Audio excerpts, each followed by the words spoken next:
Est-ce que tu peux commencer à déclarer ces paroles dans ta vie? Oui, Seigneur, je t'appartiens. Est-ce que quelqu'un peut ouvrir sa bouche et déclarer ces paroles? Seigneur, je t'appartiens. Nakobanga elokote. Quels que soient les temps et les circonstances. Bonazaya yo, parce que je t'appartiens. Nakobanga elokote. Alléluia.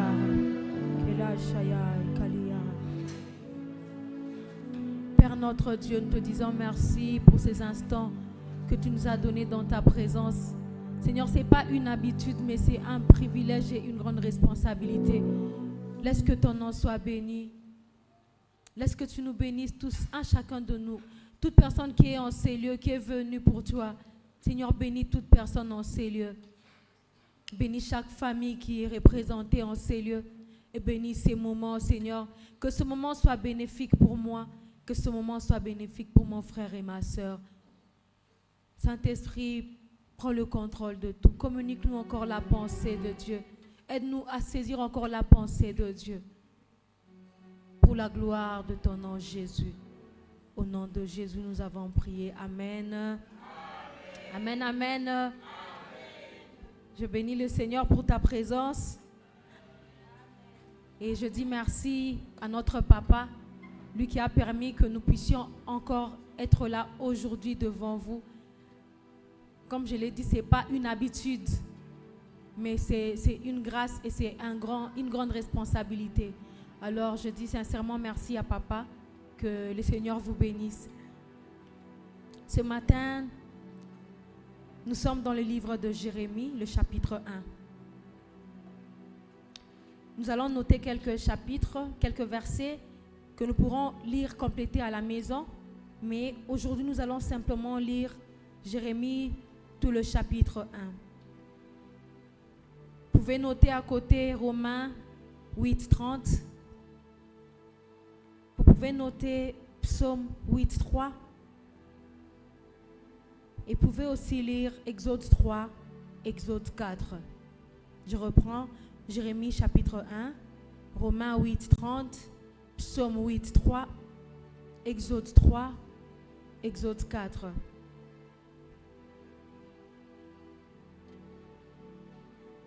La lecture est assez longue, mais si ce n'est pas trop nous déranger, j'aimerais qu'on honore la parole du Seigneur.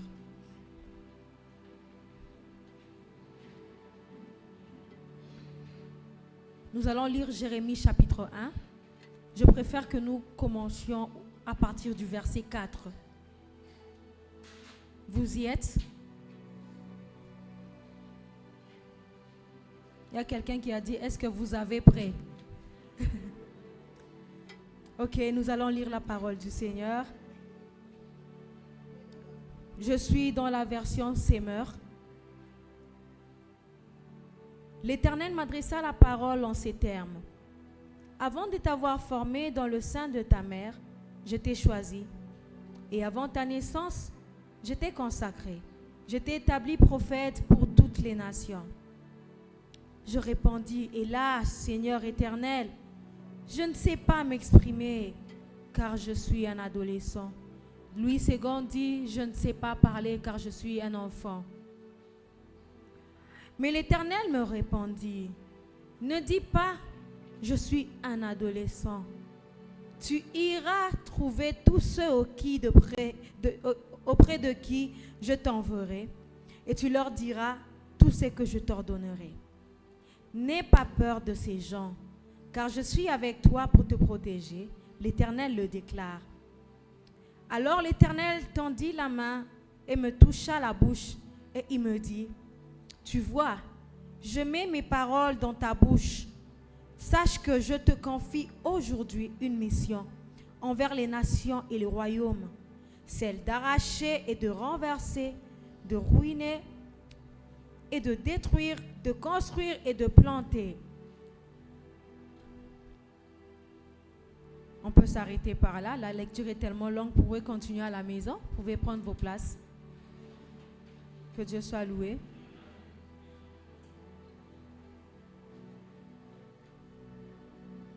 Ce matin, bien-aimés, j'aimerais partager ensemble avec vous un petit thème que le Seigneur m'a mis à cœur, qu'il a déposé dans mon cœur, qui est simplement l'appel de Jérémie. Notre thème ce matin, c'est simplement l'appel de Jérémie. Je ne parle pas de notre pasteur, je parle du prophète Jérémie. Alors, la plupart, nous connaissons déjà qui est Jérémie. La plupart, on n'a pas besoin qu'on nous rappelle qui est Jérémie. Mais il est toujours bon de rappeler. Jérémie était un prophète de Dieu, un grand prophète de Dieu, qui a rempli sa mission entre les années 626, j'ai fait mes recherches, entre 626 et 587 avant Jésus-Christ. Et c'est un prophète qui vient d'une famille des prêtres qui vivait à Anathoth, sur le territoire de la tribu de Benjamin. Et c'est par lui que Dieu a parlé pendant le règne du roi Josias, le roi Joachim, jusqu'au roi Sédécia. C'est un prophète qui a travaillé pendant plusieurs années et pendant le règne de plusieurs rois. Et ce matin, le Seigneur nous a mis à cœur de parler de ce personnage. Notre message ce matin, bien-aimé, comporte deux grands points que j'aimerais partager avec nous ce matin. Le premier point, dans ce texte, dans ce passage, dans ce personnage que nous allons voir aujourd'hui, dans notre thème qui est l'appel de Jérémie, le premier grand point que nous allons exploiter, c'est la part de l'homme. Et le deuxième grand point que nous allons exploiter, c'est la part de Dieu. La part de l'homme et la part de Dieu. Voilà. Et sans plus tarder, parce que j'aimerais aujourd'hui compris. Alors, pour ce qui est de la part de l'homme, j'ai pris quelques points, quelques éléments qui vont nous aider à comprendre pourquoi nous sommes en train de parler de ce thème aujourd'hui, de l'appel de Jérémie. Et j'aimerais qu'on parle de comment est-ce que Jérémie a été appelé. Comment est-ce que Dieu a appelé Jérémie pour le servir. Il dit dans sa parole, il dit, avant que tu ne sois formé dans le sein de ta mère, je te connaissais. Dieu connaissait Jérémie avant même qu'il soit dans les plans, dans les programmes des hommes, avant même qu'il soit dans les calendriers des hommes. Dieu savait que Jérémie allait exister, comme toi tel que tu es bien-aimé. Avant que tu ne sois formé, Dieu savait que tu allais exister. Tu n'es pas un hasard, tu n'es pas un accident. Tel que tu es là, tu étais dans le plan de Dieu. Dieu te connaissait. Même si aujourd'hui les gens ne te programment même pas, ils ne te calculent même pas. Même si aujourd'hui les hommes ne font pas cas de toi, sache que le Seigneur te connaissait. Il savait que tu allais exister, que tu serais, qu'il y aurait un prince telle place, qu'il y aurait un papa Michel telle place. Dieu savait tout cela. Il savait comment tu allais évoluer. Il avait tracé toute ta destinée. Donc, aux yeux de Dieu, rien n'est étonné. C'est comme s'il est en train de vivre il est en train de voir notre vie comme dans une répétition pour lui. Pour nous, on voit que tout est nouveau. Chaque fois, on découvre quelque chose. Mais lui, il savait qu'on allait vivre telle étape, telle étape, telle étape. Dieu savait tout cela. Même dans ton travail, il y a des choses peut-être que tu es surpris, pour lesquelles tu es surpris. Mais Dieu savait que tu allais vivre ces choses-là. Même dans l'église, même en famille, il y a beaucoup de choses peut-être qui t'étonnent. Mais Dieu savait que tu allais passer par là. Dieu savait que c'est là ta destinée. Alors Dieu dit à Moïse, je te connaissais. Il n'ajoute pas seulement ça, il dit aussi, je t'avais consacré avant que tu ne sois né. Je t'avais consacré. Le mot consacré, dans le contexte dans lequel nous sommes en train de parler, veut simplement dire, je t'avais mis à part. Je t'avais mis à part pour mon service. Je t'avais mis à part. Je t'avais mis à part. J'ai lu le dictionnaire, il dit, consacrer, c'est rendre durable. Rendre durable. Quand j'essaie un peu de marier dans mon contexte, c'est comme quelqu'un que Dieu a travaillé pour quelque chose de plus précis, pour un service plus précis, pour son service, pour quelque chose qui est très sacré. Tel que tu es là, bien-aimé, Dieu ne t'a pas seulement connu, mais il t'a aussi mis à part. Tu es un mis à part pour Dieu. Tu n'es pas n'importe qui. J'aimerais que de là où tu es, quand tu regardes ta vie, j'aimerais que tu ne te compares pas à tout le monde. J'aimerais que quand tu regardes ta vie, que tu ne fasses pas des choses comme tout le monde. Que tu ne penses pas de toi comme tout le monde. Aie un peu une différente façon de penser de toi-même. Parce que tu es différent. Parce que toi, ton cas est différent. Parce que toi, ta vie, elle est différente. Dieu te connaissait et il t'avait déjà mis à part. Quel que soit l'âge que tu as, ne pense pas que tu es très âgé ou très petit, non. Dieu t'avait déjà consacré. Quand il te consacre, il t'aide à devenir comme lui. Il t'aide à marcher comme lui. Quand il te consacre, il veut que tu lui donnes tout de toi. Amen. Souvent, on n'aime pas tout donner à Dieu. On aime rester avec quelque chose. Souvent, tu lui donnes un peu. Mais les temps, tu trouves toujours des excuses pour lui donner même ton temps. Mais il veut que celui qui se consacre à lui donne tout de lui. C'est un peu comme les chants qui va sortir aujourd'hui par la grâce du Seigneur, où je dis, je te donne tout. Je me donne à toi. Donc Dieu nous veut comme ça. Il veut qu'on se donne à lui, qu'on se donne totalement à lui, qu'on se consacre à lui. Car quand il nous met à part, c'est pour son service. Et le service pour lequel il nous appelle est sacré. Je ne sais pas à quoi Dieu t'appelle ou à quoi Dieu t'a appelé. Peut-être là où tu es bien-aimé, tu ne connais pas encore à quoi Dieu t'a appelé. Peut-être il n'y a que des signaux, il n'y a que des petits signes qui te montrent que sûrement je suis appelé à telle chose. Sûrement je suis appelé à telle autre chose. Mais le Seigneur veut que tu te consacres. Car tu n'es pas n'importe qui. Tel que tu es là, tous tels que nous sommes là, nous avons reçu quelque chose de Dieu. Nous avons reçu un appel de Dieu. Nous avons reçu des dons, nous avons reçu des talents, nous avons reçu plusieurs choses. Il n'y a personne ici qui peut dire qu'il n'a rien reçu. Car à celui qui dit qu'il n'a rien reçu, on lui prendra même le peu qu'il a. Alors, bien-aimé, Même dans la maison de Dieu, ne reste pas au chômage. Trouve quoi faire. Trouve quoi faire. Tu n'es pas obligé de passer pour chanter.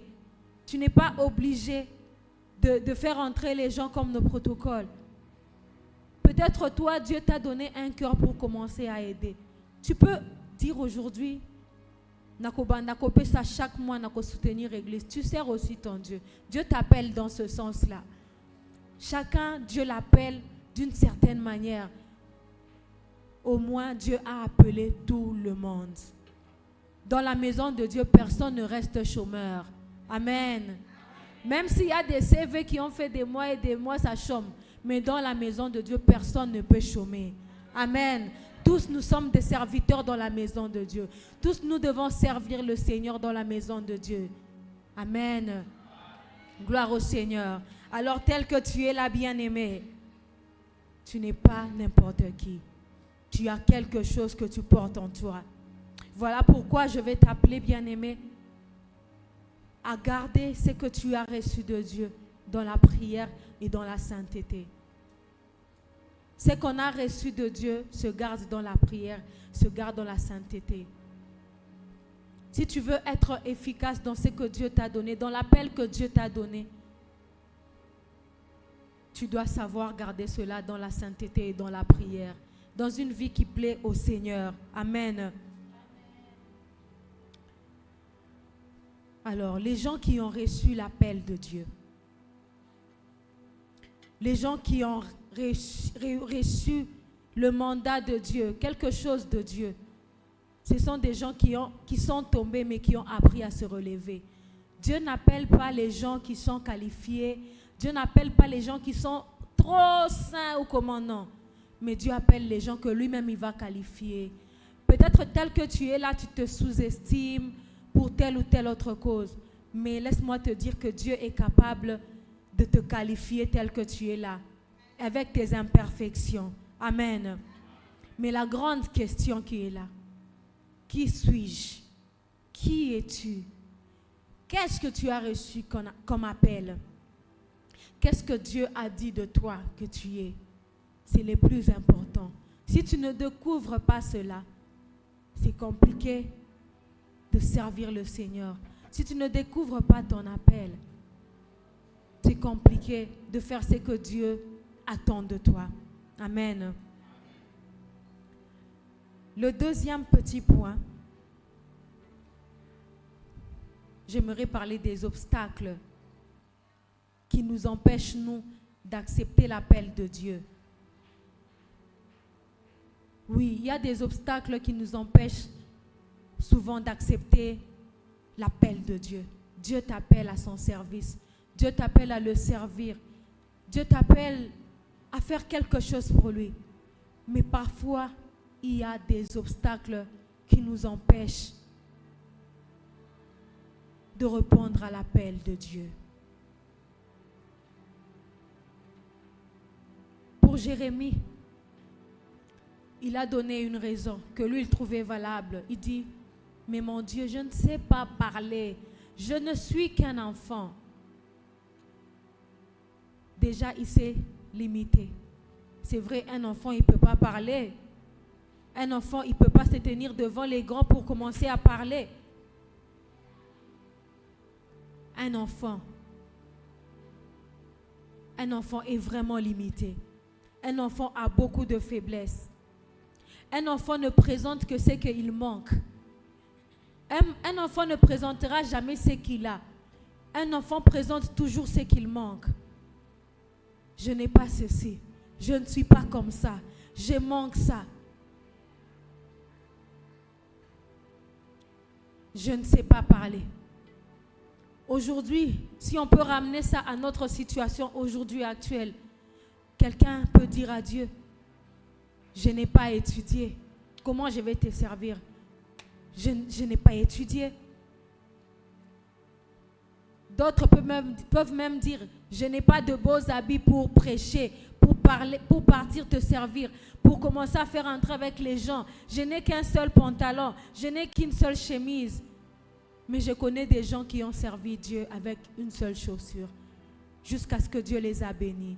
Je connais des gens qui ont servi le Seigneur avec un seul pantalon. Ils pouvaient laver ça le soir. Le matin, il est là avec le même pantalon. On lui a donné même un nom. Quelle est la raison qui t'empêche de servir le Seigneur?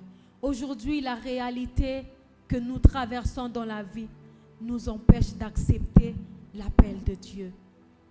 Aujourd'hui, nous traversons beaucoup de réalités, que ce soit dans nos familles, que ce soit dans le travail, que ce soit dans la société. Nous traversons beaucoup de réalités, nous vivons beaucoup de réalités qui nous empêchent d'accepter l'appel de Dieu, qui nous empêchent de servir le Seigneur convenablement. Pour d'autres, ça peut être la santé. La santé dérange tellement. Aujourd'hui malade, demain malade, après-demain malade. Je ne sais pas répondre à l'appel de Dieu. Pourquoi? Parce que la santé me dérange. Aujourd'hui, il y a beaucoup de réalités. Le manque d'argent. Je ne sais pas venir servir le Seigneur, car je manque même à manger, car je manque même le transport. Aujourd'hui, il y a beaucoup de réalités. Je ne sais pas répondre à l'appel de Dieu, parce que le mariage, j'ai tellement cherché le mariage, je ne trouve pas. J'ai tellement cherché les enfants, je ne trouve pas. J'ai déposé mes CV dans toutes les sociétés de la place, mais personne ne m'appelle. Aujourd'hui, la réalité nous empêche de servir le Seigneur. Aujourd'hui, les faiblesses nous empêchent de servir convenablement le Seigneur. Aujourd'hui, les faiblesses nous empêchent de répondre à l'appel de Dieu. Parfois même, c'est un passé qui pèse sur nous. Le poids de la culpabilité. Il y a d'autres personnes, bien-aimées, qui ne savent pas dire oui au Seigneur, qui ne savent pas répondre à l'appel du Seigneur, parce que leur passé le réclame encore. Il y a des choses qui se sont passées. Il y a des choses qu'ils ont fait. Et quand ils regardent à ça, ils disent, Seigneur, je ne suis pas digne de répondre à ton appel. Je ne suis pas digne de te servir. Je ne suis pas digne d'aller prêcher l'évangile, car mon passé pèse encore sur moi. Aujourd'hui, la réalité pèse et nous empêche de répondre à l'appel de Dieu. Tu connais, bien-aimé, ta vie. Tu connais, bien-aimé, ce que tu as traversé, ce que tu traverses. Tu connais quelles sont les faiblesses, quel est l'handicap qui t'empêche d'accepter l'appel du Seigneur. Jésus a dit, allez, faites de toutes les nations les disciples. Il n'a pas parlé à une seule personne, mais il a parlé à nous tous. Mais qu'est-ce qui nous empêche de répondre à cet appel-là? Qu'est-ce qui nous empêche? Une fois, je suis allée dans une prière, c'était il y a très longtemps, c'était avant 2010 en tout cas, à l'APJ. Alors pendant que la personne qui était en train de présider était en train de nous faire prier, il dit, nous allons lever les mains, nous allons adorer le Seigneur. Pendant que les gens avaient les mains levées, il y avait une personne qui avait les mains comme ça, comme ça. Et la personne qui présidait lui dit, tu sais pourquoi tu as les mains levées comme ça, au lieu de lever les mains normalement comme tout le monde? Parce que sur toi, tu as le poids de la culpabilité. Le péché pèse sur toi.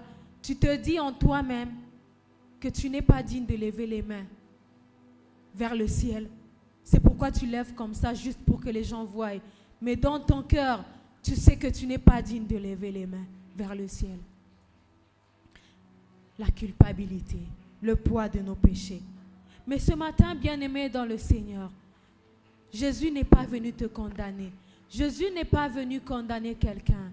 Comme je l'ai bien dit, il n'est pas venu pour parler à quelqu'un qui est déjà qualifié, mais il est venu parler à quelqu'un que la grâce est venue retrouver. Jésus n'a pas besoin d'abord de ton pardon, que tu viennes lui demander pardon, non. Il est venu te rappeler qu'il a déjà payé le prix à la croix de Golgotha. Tu n'as pas besoin d'abord de venir demander pardon. Il est venu te rappeler qu'il a déjà fait le grand travail. Sa miséricorde est là. Sa grâce est là dans ta vie, bien-aimée. Tu n'as plus le droit de t'enfermer, de t'apitoyer sur ton sort. Car le sang de Jésus est là pour couvrir tes fautes, est là pour couvrir tes péchés. Dieu savait que Jérémie avait des faiblesses. Dieu savait que Jérémie était petit. Mais il n'a pas hésité de l'appeler. Dieu savait que David serait un grand roi. Et il savait aussi que David avait fait différents péchés qui ont choqué le monde. Mais ça n'a pas empêché Dieu de choisir David et de le oindre roi. Bien-aimé, j'aimerais dire à quelqu'un ce matin que rien n'empêchera Dieu de te choisir, de t'appeler et de te oindre. Rien n'empêchera Dieu de t'utiliser. Quelle que soit la vie que tu as menée dans le passé, aujourd'hui sa grâce est là. Aujourd'hui sa miséricorde est là. Il est là pour te restaurer encore. Il est là pour te donner une nouvelle chance. Il est là pour te donner une seconde chance. Amen. Ne te sous-estime pas. Ne recule pas, bien-aimé. Ne regarde pas ton passé, car ça va te ralentir sur la course. Ça va te ralentir dans ta destinée. Dieu connaît et il est venu pour toi. Que la réalité et les difficultés de la vie ne t'empêchent pas de le servir. Que ces choses ne t'empêchent pas de le servir. Arrête de te minimiser, bien-aimé. Il y a plusieurs personnes qui se minimisent, qui aiment, comment dire ça? Tu te minimises au fait. Ce que Dieu dit de toi, osa takunate. Pour toi, tu penses être seulement ce que les gens disent de toi. Souvent, les gens, ils disent de nous toujours des mauvaises paroles, des paroles qui nous rabaissent, des paroles qui nous montrent qu'on ne va jamais aller de l'avant. Des paroles qui nous montrent qu'on ne va jamais exceller. Mais le Seigneur vient nous dire le contraire par sa parole. Le Seigneur vient nous dire le contraire par sa parole. Alors, bien-aimé, ne te sous-estime pas. Quel que soit ce que tu es, Dieu te connaît. Alors, j'aimerais parler de la part de Dieu. De la part de Dieu. Parce que nous devons aussi prier. La part de Dieu, qui est la responsabilité de Dieu. Quelle est la responsabilité de Dieu quand il nous appelle à le servir? Quelle est la responsabilité de Dieu quand il nous appelle pour son œuvre, pour son service? À Jérémie, il a dit, ne dis pas je suis un enfant. Ce que Dieu fait premièrement quand il vient vers toi, quand il te parle, quand il vient te donner son appel, il change ta façon de penser. Il enlève ta vieille façon de penser de toi là. Peut-être tu t'es minimisé, mais Dieu vient changer cela. Il vient te donner la pensée que lui il a de toi. Il vient te montrer que tu dois comprendre qui tu es. Parce que lui, il dit que tu es un grand prophète, alors tu l'es. Tu n'es pas petit. Tu es ce que lui, il dit que tu es. Alors Dieu change ta compréhension afin que tu vois les choses comme lui, il voit dans ta vie. Alors ne dis pas, tu ne peux pas. Ne dis pas, tu ne sauras pas. Ne dis pas, tu n'y arriveras pas. Dieu vient enlever les paroles négatives que tu as déjà collées à ta vie. Bien-aimés, nous devenons ce que nous déclarons de nous-mêmes dans nos vies. Arrêtons de déclarer des choses négatives parce que la réalité nous montre des choses négatives. La réalité que nous vivons aujourd'hui dans la vie n'est pas la vérité que Dieu a dit dans nos vies. Ce que Dieu a dit, c'est ça la vérité. Mais ce que nous traversons parfois dans la vie, c'est la réalité. La réalité est éphémère, ça va passer. C'est pour un temps, ça va passer. Mais la vérité, c'est ce que Dieu dit de toi. Qu'est-ce que Dieu a dit de toi? Ce que Dieu a dit de toi, c'est ça qu'il faut saisir. C'est sur ça qu'il faut s'appuyer. Même si tu vois les difficultés dans la vie, même si tu vois le passé qui t'appelle, fixe ton regard vers la réalité, vers la vérité que Dieu a dit de toi. Car c'est ça que tu vas vivre. Même si tu es malade aujourd'hui, bien-aimé, fixe tes yeux vers la guérison que Dieu a déjà déclarée dans ta vie. Même si, bien-aimé, aujourd'hui tu es au chômage, David a dit, l'Éternel est mon berger. Je ne manquerai de rien. Même si aujourd'hui je manque, ça ne veut pas dire que je manquerai toute la vie. Amen. Que ton regard soit fixé vers la vérité que Dieu a dit de toi. Amen. Je prie aujourd'hui, je prie ce matin, que là où les situations de la vie, la réalité de la vie, nous montrer que c'est ça que nous sommes, c'est comme ça que nous allons finir. Je prie ce matin que cela soit nul et sans effet et que nous puissions vivre la vérité que Dieu a mis dans nos vies. Que nous puissions vivre ce que Dieu a dit de nous. Nous n'allons pas vivre ce que les hommes ont dit de nous. Nous n'allons pas vivre ce que les hommes nous ont condamnés à vivre. Nous allons vivre les plans de Dieu dans nos vies. Ce que Dieu nous a appelés à être, c'est ça que nous serons. Nous ne serons pas ce que les hommes nous ont appelés à être. Il y a des gens qu'on a appelés échecs. Il y a des gens qu'on a appelés, il ne va jamais se marier. Il ne va jamais réussir. Il y a beaucoup de paroles négatives. Mais le Seigneur a dit quelque chose de positif dans ta vie. Le Seigneur a dit quelque chose de positif dans ta vie. Pendant que je préparais ce moment, le Seigneur m'a parlé de beaucoup de choses. J'aimerais parler de quelques points pour nous édifier nous tous et pour nous amener à prier, pour nous orienter aussi comment nous allons prier. Premièrement, papa, pendant que j'étais en train de préparer ces moments, le Seigneur m'a dit de vous dire de ne pas vous inquiéter. Ce que vous voyez, la réalité que vous voyez aujourd'hui, ce n'est pas la vérité que Dieu voit, que Dieu a dit. Parce que je vous voyais vous inquiéter trop pour votre fils cadet. Mais le Seigneur m'a dit de vous dire qu'il vous promet que son avenir est assuré. Le Seigneur dit que son avenir est assuré. Ne vous inquiétez de rien. Dieu est là. Dieu sait. Dieu voit. Et il a déjà tout planifié. Dieu a déjà tout planifié. Nous allons continuer notre message. La part de Dieu.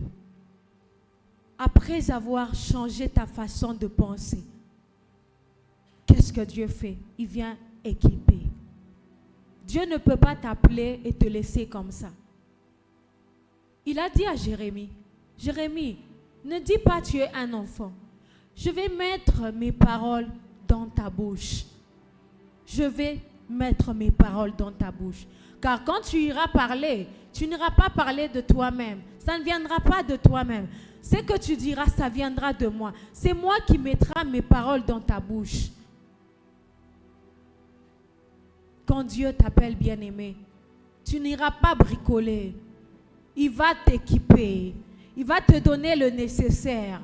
Aoustangaïka bien-aimé. Quand Dieu t'appelle, un appel authentique. Aoustangaïka bien-aimé. Dieu va t'accompagner. Même là où ça sera difficile. Puisque tu as suivi sa voix. Puisque tu as suivi son appel. Il sera avec toi. Vous savez, quand Dieu te demande de faire quelque chose, il te demande d'aller à gauche. Mais toi, tu vas à droite. Sache que quand tu iras à droite, quand il y aura les difficultés, il va te regarder. Pourquoi? Parce qu'il t'avait demandé d'aller à gauche. Mais quand Dieu te demande d'aller à gauche et tu vas à gauche, quelles que soient les difficultés que tu vas rencontrer, Dieu sera avec toi. Il sera là pour te délivrer. Il sera là pour te prêter main forte. Amen, amen. Il sera là pour te donner la force. Dieu sera là pour t'équiper. Il dit à Jérémie, je serai avec toi. Je vais mettre mes paroles dans ta bouche. Et il a touché la bouche de Jérémie. Car il devait déposer sa parole. Il devait déposer un message pour que Jérémie puisse aller parler à son peuple. Donc Dieu est le premier, la première personne qui puisse te soutenir dans le ministère. Amen. J'aimerais donner un petit exemple qui est un peu semblable à celui de Jérémie. C'est quand Dieu a appelé Moïse. Quand Dieu a appelé Moïse pour libérer le peuple de l'Égypte. Quand Dieu a appelé Moïse pour qu'il puisse libérer son peuple de l'esclavage de l'Égypte. Qu'est-ce qui s'est passé? Moïse, en réalité, il ne voulait pas partir. Il ne voulait pas répondre à l'appel de Dieu. Comme peut-être toi aujourd'hui. Il y a des gens qui donnent toujours des raisons à Dieu. Hein? Seigneur, je sais que je vais te servir. Que je finisse un peu ma vie. On donne souvent des raisons à Dieu. Et Moïse, quand Dieu l'a appelé, il dit à Dieu, d'abord, je ne connais pas ton nom. Quand j'irai là-bas, ils vont me demander, qui es-tu? Tu es qui? Je leur dirai quoi? Il cherchait seulement des raisons. Et Dieu lui dit, non, tu leur diras que c'est le Dieu de tes ancêtres, le Dieu d'Abraham, le Dieu d'Isaac, le Dieu de Jacob. C'est ce Dieu-là qui m'envoie vers vous pour vous délivrer. Quand il entend cette parole, ça le casse. Il dit à Dieu, d'abord moi, qui suis-je pour aller me présenter devant Pharaon? Qui suis-je pour aller me présenter devant ton peuple pour parler de ta part? Qui suis-je? Dieu lui dit, je t'enseignerai, je mettrai mes paroles dans ta bouche. Je te dirai quoi dire à ces gens-là pour qu'ils puissent croire. Alors je te donne des signes. Dieu lui donne des signes. La main qui devient, on dit quoi, lépreuse, les Français. La main couverte de lèpre. Dieu lui montre ces signes-là. Il dit, s'il refuse de te croire, montre-le ta main qui devient couverte de lèpre. Et puis tu la remets, elle devient normale. S'il ne croit pas, prends même ton bâton, le bâton que tu as là. Jette-le, il sera un serpent. S'il ne croit pas, prends même l'eau du Nil. Ça va se transformer en sang. Malgré ces signes-là, Tembekaka, Moïse ne voulait pas. Moïse ne voulait pas. Il dit quoi? D'ailleurs, je ne sais même pas parler. Tel que je suis ici, je bégaye. Ah, bien-aimé, je pense que parmi nous ici, ce n'est pas tout le monde qui accepte facilement la voix de Dieu, l'appel de Dieu. Il y a des gens qui donnent toujours des raisons à Dieu, comme Moïse. Moïse dit, je bégaye, je ne sais pas parler. Dieu aussi, il lui donne une autre solution. Je vais t'envoyer ton frère Aaron. Il sera avec toi, il va t'accompagner. Quand tu devras parler, il sera avec toi, il va te soutenir. Il va parler avec toi. Tellement Amoni, Zamba a gagné dans Masolo. Hein? Dieu l'a gagné dans les Masolo.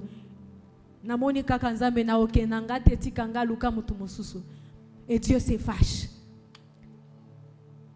J'aimerais bien aimer dans le Seigneur. J'aimerais nous exhorter à ne pas discuter avec Dieu, mais à accepter. Dieu aime les gens qui obéissent. Dieu aime les gens qui obéissent à sa parole. Amen. Dieu travaille avec les gens qui obéissent à sa parole, qui obéissent à son appel. C'est un peu comme dans l'armée, exécution, réclamation après. Avec Dieu, il faut d'abord exécuter. Tu obéis d'abord. Tu obéis. Lui-même, il sait les difficultés que tu vas rencontrer là. Il sait. Il sait que tu auras un problème de parler devant les gens. Il sait comment il va couvrir cette difficulté. C'est pas pour rien qu'il a dit, Jésus, avant de partir, voilà, je m'en vais, mais je ne vous laisse pas seul. Je ne vous laisse pas orphelin. Je vous envoie le Saint-Esprit. C'est lui qui va vous enseigner toutes choses. Nous voulons aller dans la rue pour évangéliser. Nous voulons aller partout. Dans nos familles, il y a des gens qui ne connaissent pas le Seigneur. Il y a des gens que nous connaissons qui meurent sans connaître le Seigneur. Peut-être parce qu'on n'a pas ouvert la bouche pour leur parler de la part du Seigneur. Peut-être parce qu'on n'a pas utilisé le don que Dieu nous a donné, la grâce que Dieu nous a donnée. Bien-aimé, tant que tu te minimises, tant que tu te négliges, tant que tu négliges ce que tu as reçu de Dieu, il y aura des vies qui vont continuer à souffrir. Il y a des vies qui n'attendent que toi. Il y a des vies, il y a des gens qui n'attendent que tu puisses, te lever. Si tu ne te lèves pas, il y a des gens qui vont mourir sans connaître le Seigneur. Si toi, aujourd'hui, bien-aimé, tu ne parles pas, tu n'ouvres pas ta bouche pour parler, il y a des gens qui vont mourir sans connaître le Seigneur. Il y a des gens bien-aimés que Dieu a mis dans ta destinée, que toi, tu vas croiser sur ton chemin et qui viendront à Jésus par toi, rien que par toi. Il y aura des gens qui viendront pas seulement à l'église pour écouter la parole, mais il y aura des gens qui seront sauvés parce que tu leur as parlé en dehors de l'église, dans la famille. Il y aura des gens qui vont rencontrer le Seigneur parce que toi, tu vas t'élever pour prier pour eux. Parce que toi, tu vas t'élever pour faire ce que Dieu t'a demandé de faire. Peut-être Dieu t'envoie d'aller prier dans les hôpitaux. Peut-être qu'il y a un malade qui n'attend que ta prière, qui n'attend que ta visite. Peut-être qu'il y a quelqu'un qui n'attend que ton argent là, pour croire que Dieu aussi le connaît. Dieu n'attend que toi, bien-aimé. Il y a la part de Dieu. Il y a aussi ta part. Quelle est ta part dans l'appel que Dieu te donne? Quelle est la part que toi tu as? Qu'est-ce que toi tu dois exactement faire? Il y a la part de l'homme, il y a la part de Dieu. Dieu est là pour t'équiper. Dieu est là pour t'équiper, bien-aimé. Que l'équipement que tu as reçu de Dieu se manifeste. J'aimerais que, même quand tu vas prier, j'aimerais que tu pries, que tu demandes au Seigneur que l'équipement que lui, il t'a donné, que ça puisse se manifester pour ton appel, afin que tu sois efficace. Tu peux avoir l'appel, oui, mais si tu n'es pas équipé, tu ne seras pas efficace. Si c'est un don, même de parler en langue, même si c'est un don de prêcher, de chanter, même si c'est un don de balayer, bien-aimé, que cela se manifeste. Par le simple fait que David pouvait jouer à l'instrument, le surnaturel pouvait se passer. Le surnaturel pouvait se passer. Et Dieu pouvait atteindre ses objectifs. Il n'y a rien que tu peux négliger dans la présence du Seigneur tant que c'est le Seigneur qui t'a donné, bien-aimé. Tant que c'est le Seigneur qui t'a donné. Dans nos familles, il y a des liens qui n'attendent d'être coupés que par toi, par ta prière. Tant que tu ne te lèves pas, tant que tu ne te lèves pas, peut-être Dieu il t'a pas parlé comme ça, genre, il envoie un prophète, il envoie un homme de Dieu pour te parler, non. Mais il t'a parlé par le fait que tu as juste remarqué, tu as fait un constat, que dans votre famille, il y a telle limite. Dans votre famille, il y a telle chose. C'est un appel, c'est une sonnette. Dieu t'appelle à prier. Dieu t'appelle à prier. Dieu t'appelle à te lever, à être à la brèche pour ta famille, à être à la brèche pour ton église. Ne néglige rien que Dieu puisse faire. Dieu parle de plusieurs manières. Papa Patrick, pendant que je préparais ces moments, Dieu m'a montré comme un complot quand j'étais sur vous, comme un sort, quand j'étais sur vos pieds. Et les sorts là, ça devait vous amener à la mort, parce qu'on voulait imposer la mort dans votre maison. Mais le Seigneur m'a dit de vous dire de beaucoup prier. Car c'est un projet qui vient de l'ennemi. Vous devez beaucoup prier pour votre maison et pour vous-même.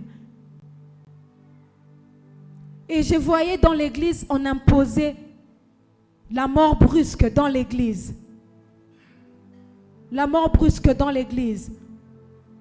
Même ce matin, cette nuit plutôt, pendant que je voulais dormir à un moment, j'avais fait une vision pareille. C'était comme si j'étais en train de prêcher maintenant là. Et j'ai vu qu'on annonçait une mort. Quand nous allons prier, bien-aimés, ne néglige rien. Si Dieu te parle, si Dieu te donne un message, si Dieu te donne quelque chose, une pensée, ne néglige pas. Dieu t'appelle à prier. Dieu t'appelle à te lever. Dieu t'appelle à te mettre à la brèche. Amen, amen. Dieu t'appelle à te mettre à la brèche pour ta famille. Dieu t'appelle à te mettre à la brèche pour ton église. Il y a quelque chose qui n'attend que ta prière pour que ça soit déclenché.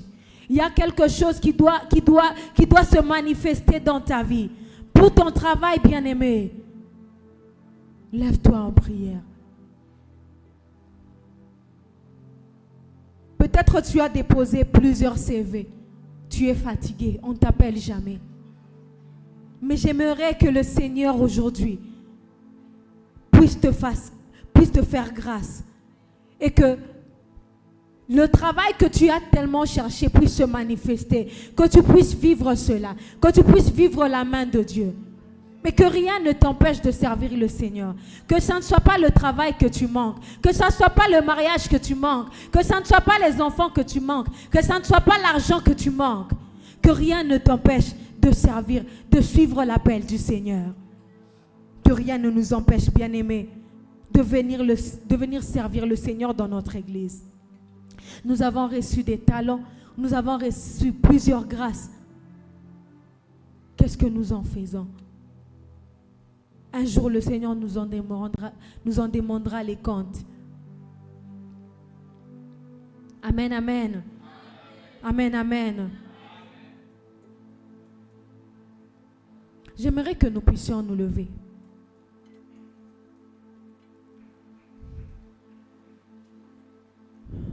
Alléluia.